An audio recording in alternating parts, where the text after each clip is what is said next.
Hey there friends, a quick video today. I'm working on my framed Minnesota fat tire bike.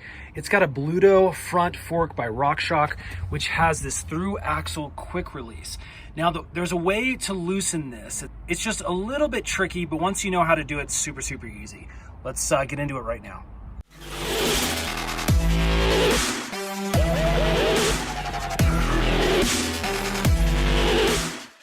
Okay, so the bike is now flipped upside down to make things easier for us. And let's go down over here to the quick release lever, and we're just gonna pull this open. Now, for most people that are used to some of these through axles, they'll try to spin this at this point to loosen it up and nothing will happen. Here's the trick. On these Bluto through axles here, there's a little notch that's right down in there. You can kind of see it. What you need to do is get that quick release lever to seat right down into that.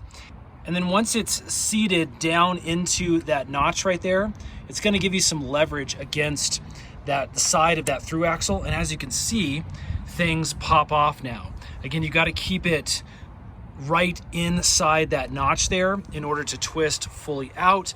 And after a few turns here, you can see that this is nice and loose and you can actually pull the axle straight out, and then that will allow you to lift the tire just straight up and out of your brake caliper and off of your front fork. Once you're ready to reinstall it, again, you just push the axle straight through like that. Make sure it's notched into that little area again. You're gonna turn clockwise this time, and it's gonna be nice and tight. When it's nice and tight, you can actually adjust your quick release handle to be in the position that you like, and then snap it closed just like that.